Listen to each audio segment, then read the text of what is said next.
d4, d5, c4, e6, knight f3, knight f6, g3, bishop e7, bishop g2, short castle, dc4, queen c2, a6, queen c4, b5, queen c2, bishop b7, bishop d2. This is what I recommend for white.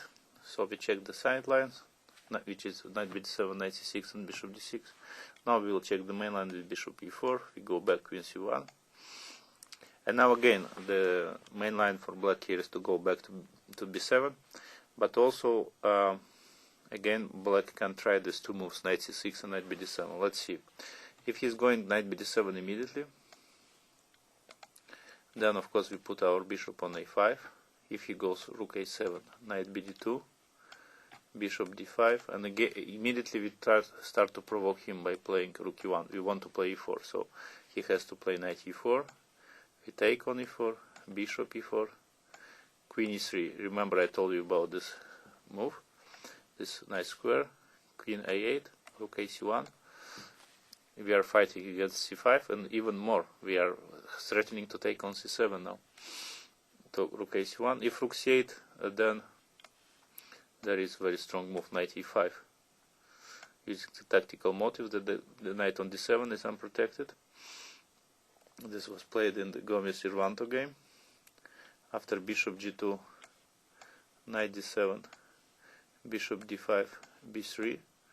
White has very good control over the black squares, but black cannot use their white bishop because it will be limited with f3 and b3.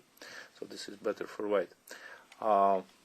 Instead of 17 rook c8, he can immediately play knight b6, but then sooner or later we will take this knight on b6. So first on knight b6 we play b3, and only when he plays b4, rook e d1, rook b8, we wait for this rook on b8, then we take on b6, cb6, knight e1, bishop g2, knight g2, with small advantage for white, but it's considerable. Later we will put the knight on f3, h4, and we will little by little gain back the space, and thanks to the better structure, and knight against bishop should be better for white.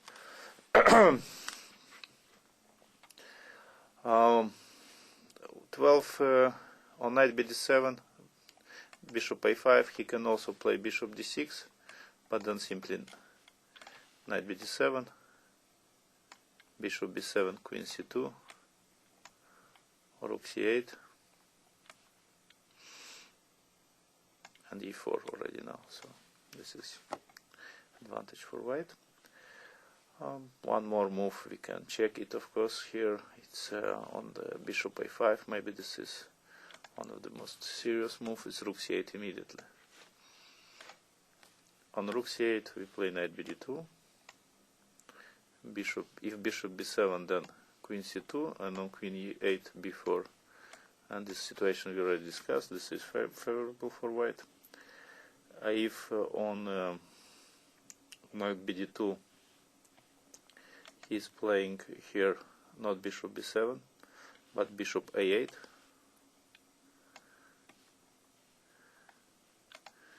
Here we can change a little bit our ideas and play the move a3, because if knight b8, then rook d1,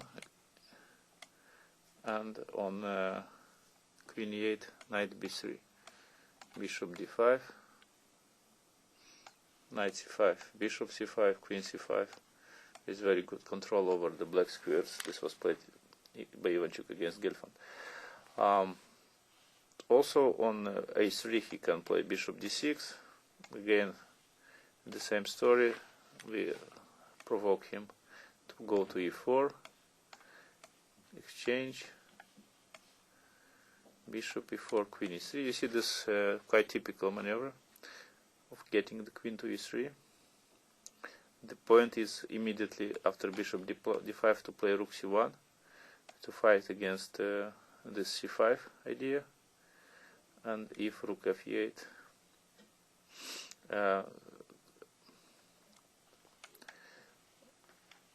rook c1, and if queen f6 now, then queen c3. And on bishop e4, because on e5, knight e5, it's not possible. On bishop e4, and then we play knight d2, exchange the bishops, and we have control, which I always said very important, over c file. He cannot play c5 because of knight e4. So I mean, this is better for white. One more move, and we go further.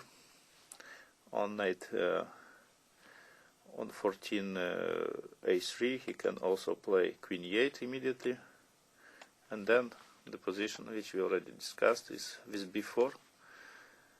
Here, only idea for him is not ready to go for e5, so he plays bishop d6, rook e1. Normally on e5 we meet with e4. That's why he plays knight e4. On knight e4 we first play rook a2, and only if knight d2, then knight d2, and we change on e5, we take on e5 knight f3. If knight d2, knight d2, bishop g2, king g2, e5, we take on e5, knight f3, and we put the rooks on the d file, and he still has problems here.